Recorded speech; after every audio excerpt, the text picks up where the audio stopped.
పోలికలే కాదు, వాడి గుణాలు కూడా అలాగే కనిపిస్తున్నాయి. కావచ్చమ్మా, కావచ్చు.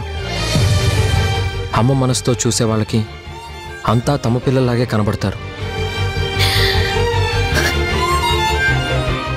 అది అమ్మ మనసు తెలిసిన వాళ్ళకి మాత్రమే తెలుస్తుంది. మీకు మీ పెద్దబ్బాయి అంటే చాలా ఇష్టం కదా?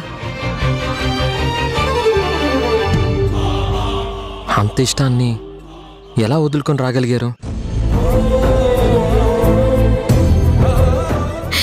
వదులుకోలేదు. పదిలంగా ఇక్కడ ఇక్కడ దాచుకునే ఉన్నాను.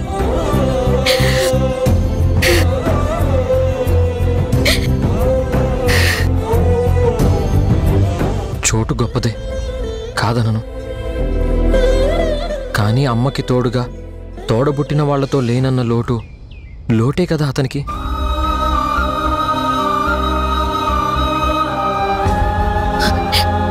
విధికి జాలి దయ అనేవి ఉండవు.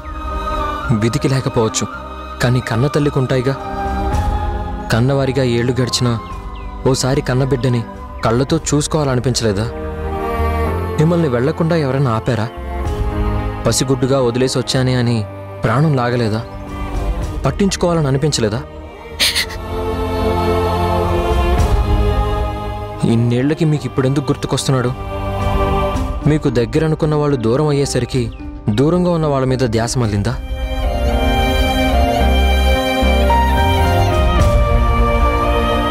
చిట్టి, ఆవిడ గారి దగ్గర ఏ ప్రశ్నకి సమాధానం ఉండదు. ఏదైనా తను చెప్పేదే వినడమే కాని అవతలి వాళ్ళ బాధపట్టదు. వాళ్ళ మీద వాళ్ళ బాధ మీద మనసు పెట్టదు. ఒంటరి మహిళగా పిల్లల్ని గొప్పగా సాకిన మాతృమూర్తి అనే బిల్డప్.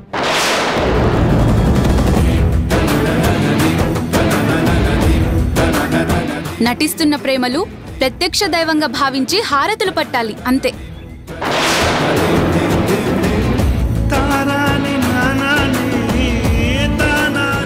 బంధాలను నిర్లక్ష్యంగా విడదీసి ఒంటరి వాళ్ళని చేయడం తప్ప చేసిందేమీ లేదు. సాధించింది అంతకన్నా లేదు. సాధింపులు వేధింపులు తప్ప. చూసేవాళ్ళు జాలిపడాలన్న తపన తప్ప తను ఎవరి మీద జాలిపడదు. మనసు తెలుసుకోదు, కోరుకున్న మనుషుల్ని దగ్గర చేయదు. మమకారం అని చెప్పే ఈవిడ లోపల చాలా అహంకారం ఉంది. వేస్ట్ చిట్టి. సమాధానాల కోసం ఎదురు చూడడం టైం వేస్ట్. నోరు విప్పదు, బదులు చెప్పదు, బయటపడదు. వెంపర్లాడేవాళ్ళు ఆమె దృష్టిలో వెర్రివాళ్ళు. ఆమెకు పంతాలే ముఖ్యం, పిల్లల బతుకులు కాదు. పద.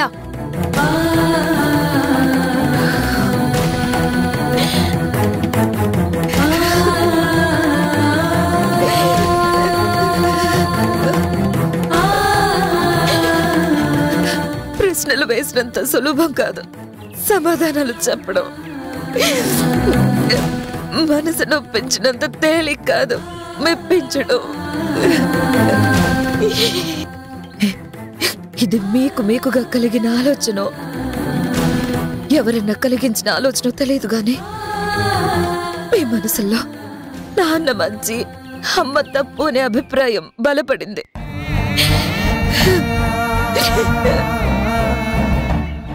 నా తప్పు మాత్రమే ఎందుకు కనిపిస్తుంది?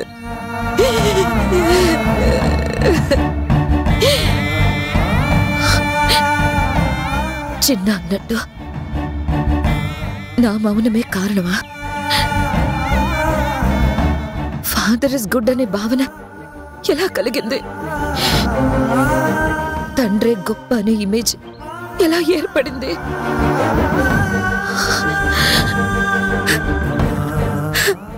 అంత నా మూలంగానేనా?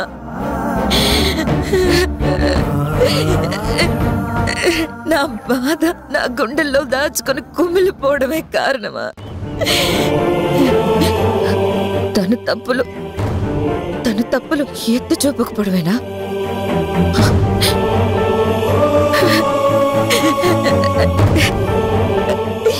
మీ నాన్న ఇలా అలా అని చెడుగా చెప్పకపోవడమే. నేను చేసిన నేరమైందా? నా పిల్లలు నా వాళ్ళు అని ప్రేమ చూపించానే కానీ నాన్నని ద్వేషించాలనేలా పెంచుంటే బాగుండేదేమో.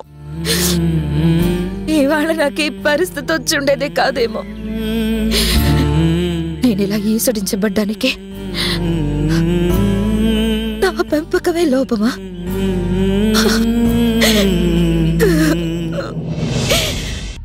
వాళ్ళ మధ్య ఏం జరిగి ఇలా విడిపోయారో పిల్లల్లాగా తెలుసుకోవాల్సిన బాధ్యత మన మీద ఉంది. సో తెలుసుకుని ఏం చేయాలని నీ ఉద్దేశం? ఉద్దేశం క్లియర్గా చెప్పా కదా, వాళ్ళని కలపాలి, కలిపే ప్లాన్ చెయ్యాలి. కలిపే అవకాశం లేకపోతే ఎవరు తగ్గపోతే మనం తపన పడతాం కదా. తప్పు సరిదిద్దే ప్రయత్నం చేసే వాళ్ళు తపనెందుకు పడతారు? నువ్వు కలపాలని ఆరాట పడుతున్నావు కానీ నాకు పెద్ద ఇంట్రెస్ట్ లేదు. అలా అంటావేంటి మధు? ఇన్నేళ్ళు ఎవరి లైఫ్ వాళ్ళదే అనుకుని బ్రతికారు కదా. కాంప్రమైజ్ చేసి కలిపిన గ్యాపే కదా. ఎందుకే అలా అంటావు? వాళ్ళు హ్యాపీగా ఉంటే మనం కూడా హ్యాపీగా ఉండొచ్చు కదా. అరే, నువ్వు కోరుకుంటున్నావు కాబట్టి ఓ అన్నకి చెల్లెలుగా హెల్ప్ మాత్రమే చేస్తా. వర్కౌట్ అయినా కాకపోయినా నాకేం దిగులు లేదు, బాధపడే పనే లేదు. ఎందుకంటే నాకు అమ్మ అక్కర్లేదని డిసైడ్ అయ్యా. నాన్న దగ్గరికే వెళ్తా, ఆయనతోనే ఉండిపోతా. నాకివిడగా రున్నా లేనట్టే. అసలు ఆ మనిషి మీద ప్రేమ అనేదే లేదు, అవసరం కూడా అంతకన్నా లేదు. పాజిటివ్గా థింక్ చేద్దాం. కానప్పుడు అనే నెగిటివ్ థింకింగ్ ఇప్పుడు ఎందుకు? ఈ చెల్లెలి మాట ఒకటి వింటావా? ఏంటది? నెగిటివ్ అయినా నువ్వు నాతో డిఫర్ అవ్వద్దు. ప్లానే వర్కౌటే. నువ్వు నన్ను అన్నగా హ్యాపీగా చూడాలి. ముందు అన్నగా నన్ను సాటిస్ఫై చేయి, తర్వాత వాళ్ళ సంగతి చూద్దాం. తప్పకుండా. నీ సాటిస్ఫాక్షన్ కోసం ఏం చేయమంటావో చెప్పు, ఏం చేయడానికైనా నేను రెడీ. సరే అయితే ముందు మనం బయటికి వెళ్దాం పదా. ఫస్ట్ ఎక్కడికి వెళ్దాం? గుడికి వెళ్దాం. What surprise! గుడి అన్నావంటే చాలా ఆశ్చర్యంగా ఉంది. మంచి అన్నయ్యని ఇచ్చిన దేవుడికి థ్యాంక్స్ చెప్పుకోవాలి కదా, అందుకు. గుడి ఈ టైంలో వెళ్ళడం కరెక్ట్ కాదు, రేపు ఎర్లీ మార్నింగ్ వెళ్దాం.